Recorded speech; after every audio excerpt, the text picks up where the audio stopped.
주여 당신 앞에 내 영혼 엎드립니다.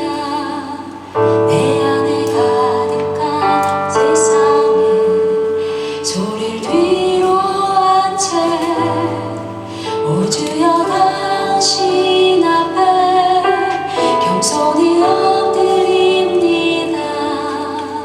주의 말씀으로 날 채우소서.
지으신 이가 하나님,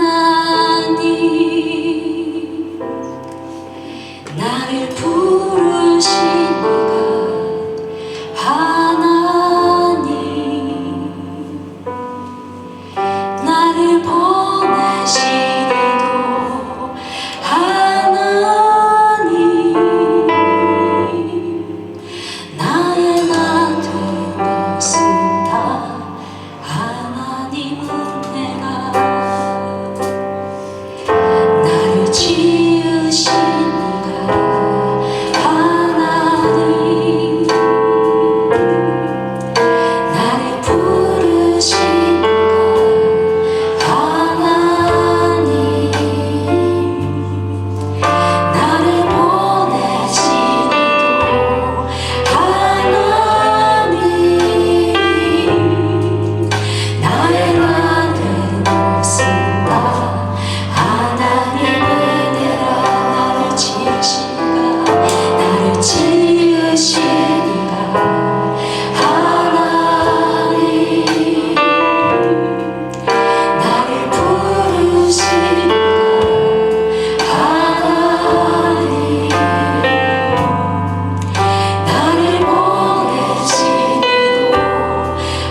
우리에게 주시는 하나님의 말씀은 시편 42편 말씀입니다. 시편 42편 1절로 5절 말씀. 시편 42편 1절로 5절 말씀. 우리 한 절씩 교독하겠습니다. 하나님이여, 사슴이 시냇물을 찾기에 갈급한 같이 내 영혼이 주를 찾기에 갈급하나이다.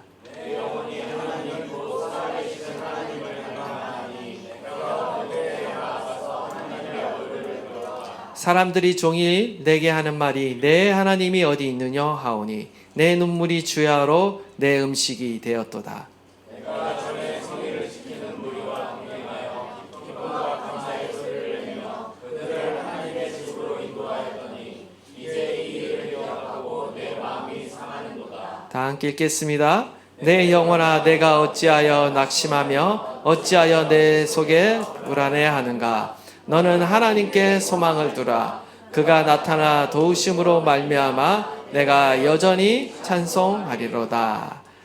아멘. 오늘 우리가 읽은 본문의 시인은요, 자신의 인생 가운데 지금 굉장히 심각하게 영혼의 목마름을 경험하고 있습니다. 오늘 본문에 나오는 시인은요, 아주 극심한 불안과 어떤 낙심한 상황 가운데 빠져 있습니다. 구체적으로 그 상황이 무엇인지는 우리가 자세히 알 수 없으나 원수들의 압제와 대적들의 조롱이 있다라는 것이고요. 그리고 밤낮 지금 시인은 주야로 눈물을 흘릴 수밖에 없는 그러한 상황 가운데 있습니다. 성서학자들 중에서는 이 시편 42편의 시대적 배경을 바벨론 포로 시대로 보고 있습니다. 성전 봉사를 하던 고라 자손들이 이 바벨론 포로로 끌려가서 예전에 그 성전에서 하나님을 예배하고 찬양했던 그것을 이렇게 추억하면서 지금 주님 앞에 예배할 수 없는 그 슬픔, 자유롭게 주님 앞에 나갈 수 없는 그 아픔, 그 다음에 나라를 잃어버린 그 절망을 담아서 이 시를 노래했다라고 이렇게 어떤 시의 정황을 나름대로 추정하기도 합니다. 그리고 또 어떤 학자들은 이 시를 또 우리가 잘 아시는 다윗의 작품으로 보는 견해도 있습니다. 다윗이 압살롬 반역으로 인해서 예루살렘을 떠나서 도피 생활을 했을 때 그 다윗 역시도 예루살렘을 사모하고 거기에 있는 또한 성막 가운데 있는 그 언약궤 앞에서 하나님의 임재 앞에서 하나님을 또 자유롭게 찬양하고 주님과 교제했던 그 추억을 되살리면서 이 시편을 이렇게 노래했다라는 거죠. 그리고 그것을 고라의 자손들이 수집해서 다시 불렀기 때문에 이 고라 자손의 마스길이라는 이 표제가 붙어 있었다라고 이렇게 또 이렇게 추정하는 학자들도 있습니다. 어쨌든 정확한 이 시의 정황은 그 배경은 알 수는 없지만 두 가지 견해 모두 다 어떤 것을 취하더라도 우리는 지금 이 시인의 형편이 하나님의 그 성전을 빼앗기고 하나님께 나아가 하나님께 예배하지 못하는 상황이라는 것은 동일하다라는 것입니다. 중요한 것은 지금 시인이 심각한 영혼의 갈급함을 가지고 하나님의 임재를 찾고 있으며 갈망하고 있다라는 것입니다. 우리 1절 말씀을 보시면 타는 목마름으로 하나님의 임재를 찾고 있는 시인의 모습을 보게 됩니다. 우리 1절 말씀 우리 다시 한번 우리 다 함께 봉독하겠습니다. 시작. 하나님이여, 사슴이 시냇물을 찾기에 갈급한 같이 내 영혼이 주를 찾기에 갈급하나이다. 지금 시인이 하나님을 찾는 모습을 지금 사슴에 비유하고 있습니다. 우리가 지난주에는 시인이 자신의 모습을 어디에 이입시켰습니까? 양의 모습으로 이입을 시켰죠. 근데 오늘은 시인 자신을 사슴으로 비유하고 있는 것입니다. 사슴은 피가 뜨거운 동물로 알려져 있습니다. 그래서 이 갈증을 자주 느끼는 그런 동물로 알려져 있어요. 그래서 늘 물을 자주 마셔야 한다라는 것이죠. 그런데 중동 지방은요, 강우량이 1년에 한 600mm 정도밖에 되지 않습니다. 매우 적기 때문에 시냇물을 찾기가 매우 어렵다라는 거예요. 그리고 시내는 많지만 그 대부분의 시내는 우기에만 물이 흐를 뿐이지 대부분은 건기이기 때문에 물이 바싹 말라 있다라는 것입니다. 그래서 더더욱 건기에는 이 물이 바싹 말라 버리면요, 이 사슴은 그 어느 동물보다도 시냇물을 찾기에 갈급했다라는 거예요. 제가 좀 더 이 사슴에 대해서 이 어떤 이 생태에 대해서 알아보고자 조금 더 이렇게 찾아보니까, 이 팔레스타인의 가을이 되면 이 사슴들이 짝짓기를 한다고 합니다. 많은 수사슴들이 자기가 사랑할 그 짝을 찾아 나서는데, 이때 사슴들의 몸은 더욱더 이렇게 타는 것 같이 이 목마름이 생긴다고 해요. 그리고 이 사랑할 짝을 찾아다니다가 이 목마름이 엄습하면 사슴들이 이렇게 짝을 찾다가도 다시 시냇물을 찾아서 막 헤맨다라고 합니다. 사랑할 짝을 찾다가도 짝을 찾는 본능보다 더 강한 본능이 어떤 본능이냐? 이 사슴에게 있어서는 물을 향한 그 갈망이 더 큰 본능이다라는 겁니다. 이 사슴의 식도는 이 얇은 비닐막과 같다라고 합니다. 그래서 제때 어떤 수분을 공급해 주지 않으면 이 목이 딱 달라붙는다고 그래요. 그래서 사슴은 물을 오랫동안 마시지 않으면 이 얇은 막이 말라버리고 타는 듯한 고통을 느낀다고 합니다. 그래서 이 고통을 벗어나기 위해서라도 사슴은 반드시 주기적으로 물을 마셔야 한다라고 합니다. 이 사실을 잘 아는 천적이 있습니다. 동물들이 천적이 잡아먹으려는 동물들이 있다라는 거죠. 그래서 사슴이 물을 먹으러 오는 그 순간을 노리고 이렇게 매복하고 있다가 이 사슴을 잡아먹는다고 그래요. 근데 이 사슴도 역시 만만치 않습니다. 경계심이 굉장히 많고요. 굉장히 소심한 동물입니다. 그리고 굉장히 예민한 후각과 청각을 갖고 있어요. 그래서 조금이라도 이 시냇가에 어떤 인기척이 있으면 절대 물을 마시러 가지 않는다라고 합니다. 그런데 이 사슴이 갈증을 참고 있다가 도저히 안 되면 결국 인기척이 있어도 어떻게 하느냐? 그 물을 마시러 나간다라는 거죠. 이처럼 이 사슴은요, 타는 그 목마름을 이겨낼 수가 없습니다. 지금 사슴에게 있어서 갈급함이란 모든 위험을 뒤로한 채 오직 물을 향해 나아가도록 만드는 원동력이다라는 것입니다. 이와 마찬가지로요, 건강한 성도에게는 영적인 갈급함이 있다라는 거예요.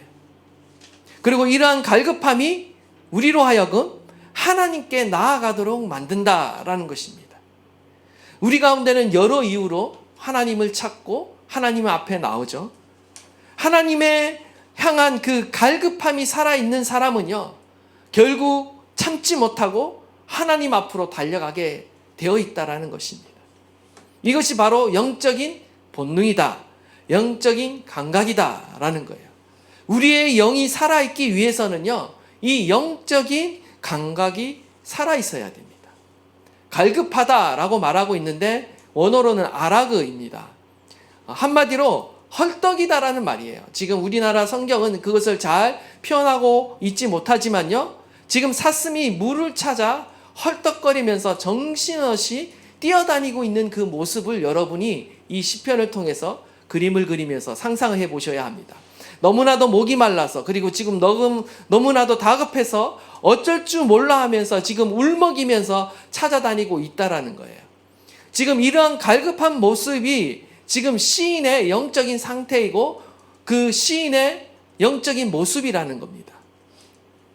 1절을 다시 쉽게 번역하면 이렇습니다. 사슴이 시냇물을 찾아 헐떡이듯이 내 영혼이 주를 찾기에 헐떡입니다. 지금 이렇게 지금 시인이 간절히 하나님을 사모하고 있습니다. 그러면 왜 이렇게 시인은 하나님을 필사적으로 찾고 있는 것인가? 그것은 바로 사슴이 물 없이 살 수 없듯이 시인 자신도 역시 하나님 없이는, 하나님의 임재 없이는 살아갈 수 없다라는 거예요. 사슴에게 있어서 물은 생명이자 가장 강한 삶의 원동력입니다. 하나님의 임재는요, 우리가 이 땅을 살아가게 하는 가장 큰 영적인 원동력이라는 거예요. 우리가 이것을 잊지 말아야 하는 것입니다. 하나님의 백성의 정체성, 나아가 우리 인간의 정체성은 하나님을 떠나서 살아갈 수 없다.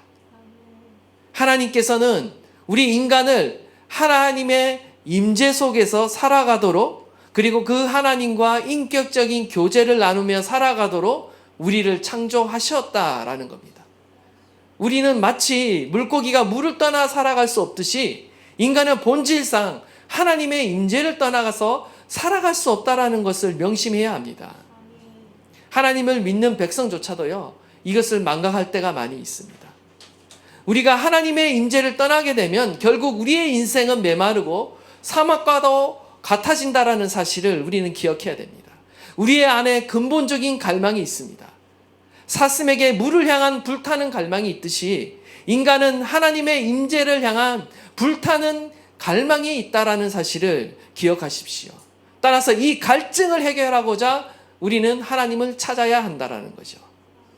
여러분들은 어떻습니까? 이러한 갈증으로 하나님을 찾고 계십니까? 이러한 갈망으로 하나님의 임재를 사모하고 계십니까? 이러한 감각들이 혹시라도 우리 안에 죽어 있다라면 우리는 다시 깨어나야 한다라는 거예요. 다시 회복되기를 주님의 이름으로 축복합니다. 내 영혼아 깰지어다. 내 영혼아 일어날지어다. 잠자는 영혼들아 일어날지어다. 우리 스스로가 우리의 영을 일깨워야 한다라는 거예요. 다시 가난한 심령으로, 목마른 심령으로 우리가 돌아가야 한다라는 것이죠. 2절을 보시면 내 영혼이 하나님 곧 살아계시는 하나님을 갈망한다 라고 말하면서 내가 어느 때 나아가서 하나님의 얼굴을 배울까? 지금 이 갈망하다는 단어도 원어로 보면 참에 목마르다 라는 말입니다. 지금 원어로 보면요, 목마릅니다 내 영혼이 라고 하면서 감탄사로 시작하고 있어요. 일종의 비명을 지르며 악을 지르고 있는 것입니다. 지금 목이 말라 죽겠는데 얌전하게 기도할 수는 없잖아요. 지금 단순히 이 목마름이라는 것은요, 육체의 갈증이 아닙니다. 이 목마르다라는 말은 예수님께서 십자가 위에서도 선포하신 말씀이에요. 단순한 육체적인 갈증을 의미하는 것이 아니라 영혼의 갈증을 의미한다라는 것입니다. 예수님의 이 외침은 바로 살아계신 하나님 아버지와 그 관계가 단절됨으로 인해서 부르짖었다라는 것입니다. 성경에서 하나님의 임재와 단절되는 것이 곧 죽음입니다. 영적인 죽음이에요. 영적인 죽음이라는 것은 우리가 하나님의 임재로부터 분리되는 거예요. 그리고 영원한 분리, 영원한 단절이 무엇입니까? 우리가 흔히 말하는 지옥이라는 거죠. 고통스럽고 벌을 받아서 지옥이 아니라 하나님으로부터 영원히 단절되는 것이 바로 지옥이라는 것이죠. 이처럼 우리가 하나님의 임재 안에서 살아간다는 것은 너무나 중요합니다. 우리가 공기를 호흡하듯 우리는 성령을 호흡하며 성령의 임재 안에서 살아가야 되는 거예요. 지금 시인 자신의 모든 것을 다해 그토록 간절히 찾는 것은 결국 살아계신 하나님을 지금 찾고 있다라는 거예요. 내가 어느 때 나아가 하나님의 얼굴을 배울까? 하나님의 얼굴은요, 히브리인들에게 있어서 하나님의 임재를 상징하고요, 또한 하나님의 얼굴을 본다, 하나님의 얼굴을 뵙는다라는 것은 바로 성전에 가서 예배를 드린다라는 의미를 가지고 있습니다. 뿐만 아니라 하나님의 얼굴을 본다라는 것은 그 하나님을 내가 인격적으로 만나고 체험하고 또한 그 하나님을 인격적으로 교제하는 것을 가리켜 하나님의 얼굴을 뵙는다라고 말한다라는 거예요. 우리는 지금도 예배를 드리고 있지만 예배의 진정한 의미는 하나님의 얼굴을 뵙는 것입니다. 제 얼굴을 보러 오는 것이 아니라 내가 또 보기를 원하는 또 어떤 성도들을 보기 위해서, 교제하기 위해서 오는 것이 아니라 우리가 예배의 목적은 하나님의 얼굴을 뵙는다라는 사실을 기억하셔야 됩니다. 우리는 예배를 통해서 더 깊은 주님과의 그 교제와 사랑을 나눠야 하는 것입니다. 시인은 지금 어떤 이유인지 모르겠지만 하나님을 예배할 수 없는 상황 가운데 처했어요. 원수들이 지금 시인을 압제하며 조롱하는 상황 가운데 있습니다. 원수가 말합니다. 내 하나님 어디 있느냐? 과연 내 하나님 살아 있기는 한 것이냐? 시인은 지금 눈물을 흘리며 다시 그 하나님을 찾고 있는 겁니다. 임재를 갈망하고 있는 거죠. 과거 성전에서 예배를 드리며 하나님의 임재를 누렸던 일을 다시 지금 추억하면서 회상하는 거예요. 그리고 그 하나님께 드리는 예배, 그리고 그 하나님의 임재를 회복하기를 지금 소망하고 있다라는 거예요. 다시 시온으로 돌아가서 주님께 예배하며 주님의 얼굴을 뵙기를 간절히 사모하고 있다라는 것입니다. 우리는 과연 하나님께 예배를 정기적으로 드리고 있지만 우리의 마음은 어떤 마음으로 주님 앞에 나와 예배하고 있는가? 우리 자신을 한번 돌아보기를 원합니다. 우리 안에 주님을 향한 그 사모하는 마음과 간절한 마음이 있는가라는 것이죠. 제가 예전에 한번 이 어떤 컨퍼런스를 참여한 적이 있었는데 그 컨퍼런스의 강사가 이제 미국에서 오신 강사였습니다. 근데 그 재밌는 것은 그 강의하러 오신 목사님이 자신의 아들과 함께 이렇게 한국을 방문했는데 강의에 앞서서 자기 아들 보고 자신을 위해서 기도해 달라고 하면서 아들이 청소년입니다. 우리 준이나 건이 정도 되는 아들인데 아버지를 위해서 일종의 기도를 손을 얹고 아버지 어깨에 손을 얹고 기도를 하면서 하는 그 기도의 내용이 굉장히 감격이었습니다. 어떤 내용으로 기도를 했냐면 이렇게 기도하는 거예요. 뭐 앞뒤 내용 이렇게 좀 자르고 요약해서 말씀드리자면 성령님 오시옵소서 우리가 원하는 유일한 분이십니다. 우리는 컨퍼런스 참여하러 온 것이 아닙니다. 그냥 예배드리고 설교 듣고자 하는 것 그 이상을 원합니다. 단순히 사람을 만나는 것 그 이상을 원합니다. 우리가 여기에 온 것은 주님을 사랑하기 때문입니다. 주님은 찬양받기에 합당하신 분이기에 우리가 이곳에 모였습니다. 주님 우리의 눈을 열어주십시오. 들을 수 있는 길을 열어주십시오. 우리의 생각을 열어주십시오. 그래서 우리가 주의 음성을 듣게 하여 주십시오. 주의 얼굴을 보기 원합니다. 주의 임재가 여기에 있게 하여 주십시오. 하나님 모세와 다윗처럼 간구합니다. 주의 영광을 보여주십시오. 주의 아름다움을 보여주십시오. 우리는 주님을 원합니다. 주님을 더 알기 원합니다. 그 기도를 들으면서 제가 엄청난 감동을 받았을 뿐만 아니라 나는 저 어린 청소년보다도 못하구나. 그런 생각을 하게 됐어요. 나는 얼마나 하나님 앞에 예배할 때 저런 간절한 소망과 정말 하나님을 사모하는 마음으로 예배하고 있는가라는 것을 돌아보게 되었는데요. 정말 우리가 주님 앞에 여러 이유로 나와서 예배하고 있고 어떤 또 신앙적인 종교적인 이유로 우리가 주님 앞에 나와 예배하고 있지만 그 무엇보다도 우리가 관심을 갖고 집중해야 될 것은 우리가 예배하는 이유가 바로 하나님 자신 때문이다라는 겁니다. 하나님을 만나뵈러 우리는 나왔고 그분을 사랑하기 때문에 이 자리에 나왔다라는 것이죠. 우리는 이처럼 하나님을 사모하고 우리는 예배해야 될 줄 믿습니다. 우리가 예배 가운데 원하는 것은 바로 하나님 한 분밖에 없어야 하는 것입니다. 우리는 그냥 단순하게 종교적인 예배, 의식을 치르고 빨리 숙제를 처리하고 과제를 처리하고 이 자리를 떠나는 것으로 만족해서는 안 된다라는 거예요. 그냥 좋은 사람 만나고 교제하고 헤어지는 모임으로 우리는 이 모임을 마쳐서는 안 된다라는 것입니다. 우리는 그분을 만나야 하는 겁니다. 하나님을 사랑하고 하나님을 사모해서 이 자리에 나와야 한다라는 거죠. 모세처럼 다윗처럼 주님의 얼굴을 구하며 우리는 하나님을 찾아야 한다라는 것입니다. 원하기는요, 저와 여러분의 예배가 변화될 수 있기를 바랍니다. 하나님을 향한 여러분의 신앙과 믿음과 태도가 변화될 수 있기를 바랍니다. 처음은 믿음으로 시작하지만요, 결국 사랑으로 나아가야 한다라는 것입니다. 계속해서 우리 3절 말씀 또 보도록 하겠습니다. 우리 한번 다 함께 읽겠습니다. 사람이 종일 내게 하는 말이 내 하나님이 어디 있느냐 하오니 내 눈물이 주야로 내 음식이 되었도다. 지금 시인이 주야로 눈물을 흘리며 하나님을 간절히 찾게 된 이유 중 하나는 바로 원수들의 공격이 있었고 원수들의 조롱이 있었습니다. 내 하나님이 어디 있느냐? 내 하나님이 없다라는 말보다 더 강력한 공격이죠. 막말로 내가 믿는 신이 어디 있느냐? 신이 있다면, 신이 살아있다면 어떻게 너를 이렇게 내버려 둘 수 있는가? 원수들의 조롱이 있었다라는 겁니다.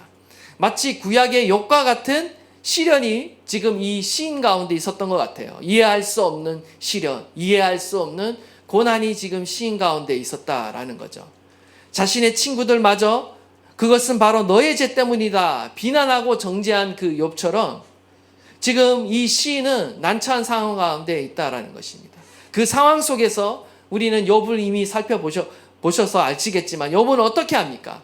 결국 답은 하나밖에 없는 거예요. 그냥 눈물로 탄식하며 살아계신 하나님을 찾는 것입니다. 그리고 결국 그 욥의 이야기는 살아계신 하나님이 나타남으로 욥과 만나 주심으로 그 이야기는 끝나고 있다라는 거죠. 우리가 하나님을 찾게 되고 가까이 나아가게 되는 이유 중 하나는 바로 우리가 세상에서 당하는 그 억울함과 고난 때문이라는 거죠. 우리가 해결하지 못한 그 인생의 문제와 그 의문들을요, 우리가 하나님을 찾고 만나는 동력이 되어집니다. 때로는요, 하나님께서 시련을 통해 우리의 잠자는 영혼을 일깨우신다라는 거예요. 우리의 메말라가는 영혼, 죽어가는 영혼 가운데 일종의 심폐소생술을 하시는 거예요. 시련과 고난이 여러 가지 의미가 있겠지만 하나님께서는 우리의 삶 가운데 시련과 고난을 통해 우리의 완고하고 굳어진 마음을, 화인 맞은 양심을요, 다시 일깨우시는 겁니다. 우리들에게 갈급함이라는 그 목마름이라는 그 영혼의 감각을 다시 살리시기 위해 하나님이 행하시는 응급조치 중 하나가 사용하시는 도구가 무엇이냐? 바로 시련과 고난이다라는 것입니다. 오늘 본문 가운데 시인의 마음을 더 속상하게 만드는 것은 무엇입니까? 4절을 보니까 지금 시인이 옛 기억을 떠올리고 있는 거예요. 그것은 바로 여호와의 절기 때 하나님의 집을 방문하던 그 순례자들과 함께 동행하며 지금 기쁨과 감사의 소리를 바라며 그 성전으로 그 사람들을 인도하던 그 일을 기억하고 있는 것입니다. 하나님의 임재 앞에서 드렸던 그 축제의 예배와 그 예배의 기쁨과 즐거움을 지금 다 잃어버렸다라는 것이죠. 전에는 사람들을 이끌며 예배 가운데로 이끌며 함께 예배했는데 지금은 어떤 이유였는지 자신조차 그 하나님의 임재 앞에 나가지 못하고 예배 앞으로 나가지 못하고 있는 그 형편을 한탄하고 있다라는 것입니다. 지금 시인에게 간절히 필요한 것은 무엇입니까? 바로 예배의 회복이 필요한다라는 거예요. 살아계신 하나님의 얼굴을 뵙는 그 일이 지금 이 시인에게는 절실하다라는 것입니다. 우리의 삶도 마찬가지예요. 우리의 삶도요, 고난과 시련 가운데 점검하고 회복해야 될 것이 무엇이냐? 제 우선은요, 바로 우리의 예배입니다. 내가 하나님을 만나고 있는가, 교제하고 있는가를 돌아보셔야 됩니다. 무엇보다도 우리의 잠자는 영혼을 일깨워야 하는 것이죠. 죽어가는 우리의 영적인 감각을 다시 일깨워야 한다는 것입니다. 안타까운 사실은 우리가 인생 가운데 고난을 만나면요, 낙심되는 일을 만나면요, 우리는 점점 예배 가운데, 기도 가운데 주님과의 그 거리가 멀어질 때가 많이 있다라는 것입니다. 우리는 더욱 주님 앞에 사모함으로 나가야 합니다. 고난이 있다고 해서 예배를 떠난다면 어떻게 되는가? 성경에서 하나님의 얼굴을 떠난다, 하나님의 얼굴에서 멀어진다라는 것은요, 굉장히 심각한 사건입니다. 성경에서 하나님의 얼굴은 아주 중요합니다. 하나님의 얼굴을 비춘다라는 것은 바로 하나님의 은혜와 사랑을 베푸신다라는 의미를 갖고 있고요. 하나님의 얼굴이 우리를 향하고 있다라는 것은요, 하나님이 우리에게 복을 주시며 지키시며 평강을 주시는 것을 의미하는 것입니다. 그렇기 때문에 우리가 하나님의 얼굴, 하나님의 임재를 떠난다라는 것은 우리 가운데 드리워진 그 하나님의 복과 그 보호하심과 그 평강이 거친다라는 거예요. 어마무시한 일이라는 거죠. 우리는 그것을 잘 이해하지 못할 때가 많이 있습니다. 사도행전에 보시면요, 초대교회 성도들이 어떠했냐면요, 오히려 극심한 핍박을 받았을 때 그들은 오히려 더 하나님을 찾았습니다. 초대교회 성도들은요, 우리와 비교할 수 없는 고난 가운데 있었어요. 대체가 다 가난한 성도들이었습니다. 그러한 상황으로 인해 낙심할 수밖에 없고 불안해할 수밖에 없는 게 초대교회 성도들의 모습이었어요. 그러나 그들은 결코 신앙을 포기하지 않았다라는 거죠. 어떻게 이런 일이 가능했는가? 그들은 오히려 고난 가운데 성령의 충만한 인재를 갈구했습니다. 하나님을 더 갈구했습니다. 그들은 모여서 합심해서 기도했어요. 기도하면서 구한 것은 더 많은 재물을 주십시오, 더 형통한 삶을 주십시오라고 기도했기보다 오히려 더 큰 성령의 인재를 주십시오. 그래서 두려워하지 않게 하여 주시고 계속해서 복음을 증거할 수 있게 해달라고 그런 기도를 드렸다라는 거죠.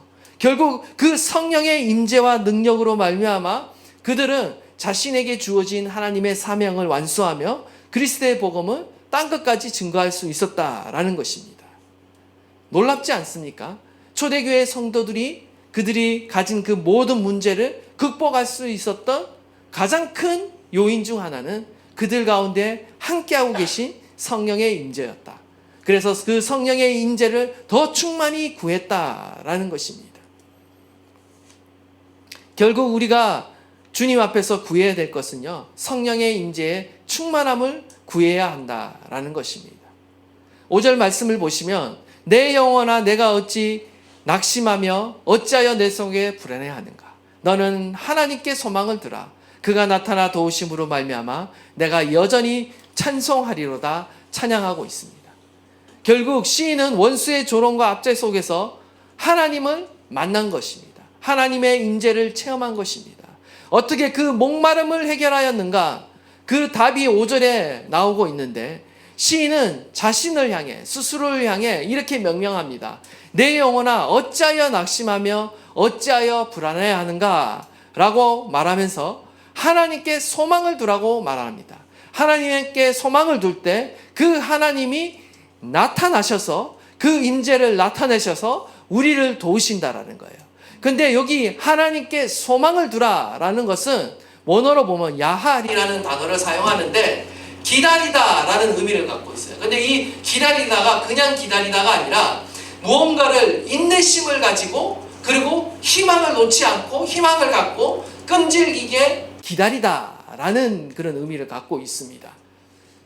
어느 인디언 부족이요 기우제를 드렸다고 합니다. 근데 신기한 것은 이 인디언 부족이 이 기우제를 드렸다 하면 거의 100% 비가 왔다라고 해요. 그래서 그 비결을 물어보니까 뭐라고 이야기하냐면 비가 올 때까지 기우제를 드렸다라는 거예요. 예. 여러분 이게 무엇인지 아십니까? 이것이 바로 야할입니다. 예. 우리가 하나님을 만날 때까지, 하나님을 찾을 때까지, 하나님의 임재가 충만할 때까지 기다리는 것. 그 기다림이 바로 이런 기다림이죠. 아니 이러면 뭐 안 될 게 뭐 있어 라고 얘기하는데 맞습니다. 모든 기도의 응답의 최고의 비결은 응답될 때까지 기도하는 거예요, 여러분. 이게 굉장히 단순하지만 이거 제대로 실천하시는 분 거의 없습니다. 조금 기도하다 포기하고 정리하고 그냥 아닌갑다 생각하고. 우리가 뭐 1대1 할 때도 그 얘기 하잖아요. 우리가 기도하면 하나님의 응답이 세 가지다. 뭡니까? 하나는 yes, 하나는 no, 또 하나가 있죠. 뭡니까? wait가 있습니다. wait가 있어요. 근데 다들 이 wait 때 이제 실패를 하게 되는 거죠. 근데 저도 기도 생활을 해보면 참 기도가 잘 응답됐던 시절도 있지만 참 응답되지 않은 그런 시절도 많았던 것 같아요. 근데 그 시즌이 wait인데 사람들은 계속 기다리며 기도해야 되는데 웨이트하지 않아요. 그 기도를 그냥 이제 접는 거죠. 그런 경우가 많다라는 것입니다. 그런데 결국 우리의 어떤 성숙함과 우리의 인격의 단련과 믿음의 단련은 이 웨이트의 시간을 통해서 이루어진다라는 것입니다. 에가서 3장 26절에 사람이 여호와의 구원을 바라고 잠잠히 기다림이 좋도다 라고 했을 때 여호와의 구원을 바라다라고 했을 때도 이 야할의 형용사가 사용되고 있습니다. 우리가 하나님의 구원은 바라지만 그것을 끈질기게 기다려야 그 구원을 우리가 체험할 수 있다는 것입니다. 사도행전 1장 4절에 보면 사도와 함께 모이사 그들에게 분부하여 이르시되 예루살렘을 떠나지 말고 내게 들은 바 아버지께 하나님께서 약속하신 것을 기다리라. 사도행전 2장의 그 놀라운 성령의 부흥과 그 임재는요, 강림은요, 하나님을 끈질기게 그 약속을 믿고 기다렸을 때 우리 가운데 임하였다라는 것입니다. 결국 믿음의 사람은 끈질기게 기다리는 사람, 하나님을 소망하고 바라보고 기다리는 사람이다라는 것입니다. 오늘도 우리가 주님 앞에 나와 간구하며 예배 드릴 때 우리가 그 무엇보다도 이 하나님을 기다릴 줄 아는 자가 되기를 간절히 소망합니다. 우리의 인생 가운데 이 끈질긴 기다림이 우리의 성품 안에 또한 우리의 믿음 안에 장착되면요, 여러분은 무엇이든지 구하며 이루어지는, 응답되는 하나님의 응답을 누리는 삶을 살아갈 수 있는 것입니다. 우리는 영혼의 목마름으로 주님 앞에 나왔습니다. 그리고 우리 안에 인생의 모든 문제와 씨름하며 이 자리에 나왔습니다. 이 모든 것 가운데 우리가 하나님을 만날 때 하나님이 우리의 기도를 들으시고 응답하실 건데, 우리 안에 주를 향한 그 믿음, 주를 향한 그 사랑, 그리고 주를 향한 그 기다림이 우리 안에 있기를 간절히 소망합니다. 무엇보다도 하나님을 사랑하기 때문에 우리가 이 자리에 나올 수 있기를 간절히 바랍니다. 구약의 이 시편 42편의 이 시인이 그렇게 만나기를 갈망하고 고대하였던 그 목마르지 않는 그 생수를요, 결국 하나님께서는 신약에 와서 예수님을 주시는데, 바로 예수님을 믿는 자들이 받을 성령이 바로 이 목마르지 않는 생수가 된다라고 주님은 말씀하고 있는 것입니다. 하나님께서는요, 저와 여러분 가운데 성령의 임재를 주시기 원하십니다. 오늘도 우리는 그 하나님을 갈망하고 사모함으로 우리가 주님을 더욱 찾고 부르짖는 저와 여러분 되시기를 주님의 이름으로 축복합니다.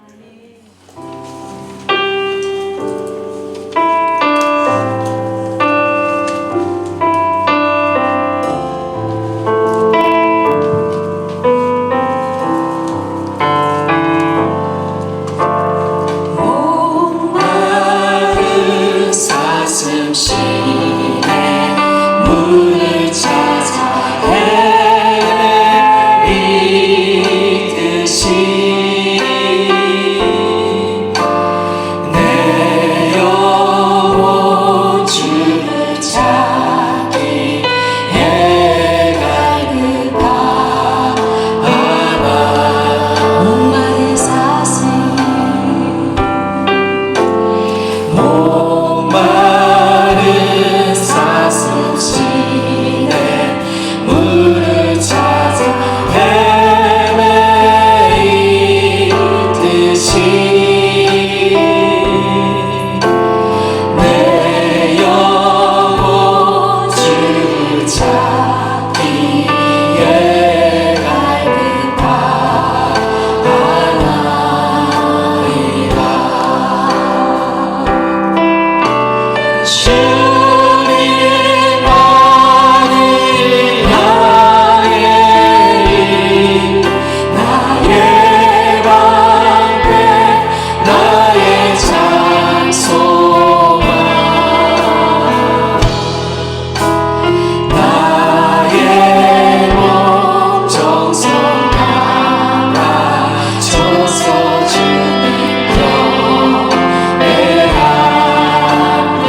그렇습니다. 오늘 시편 42편 시인이 갖고 있는 이 목마름과 이 갈급함이요 저와 여러분 안에 회복되기를 소망합니다. 타는 목마름으로 하나님의 임재를 사모하며 그 하나님을 사랑함으로 찾는 자가 될 수 있기를 바랍니다. 하나님 아버지, 우리의 믿음이 믿음을 뛰어넘어 하나님을 더욱 사모하며 갈망하는 자가 되게 하여 주십시오. 오늘도 목말라함으로 주님을 찾는 자가 되게 하여 주십시오. 오늘도 이 예배 가운데 살아계신 하나님을 만나고자 몸부림치는 자들이 되게 하여 주십시오. 오늘 우리가 이 자리에 있는 단 한 가지 이유는 하나님을 사랑하기 때문에 그 하나님을 만나고 경험하고 교제하기 위해 이 자리에 있는 것입니다. 그 하나님의 음성을 듣고 내가 따라가기 위해 이 자리에 있는 것입니다. 하나님의 임재를 충만하게 우리 가운데 나타내 주십시오. 우리의 삶에 회복시켜 주시옵소서. 우리 다 함께 한번 주여 부르짖고 통성으로 기도하도록 하겠습니다. 주여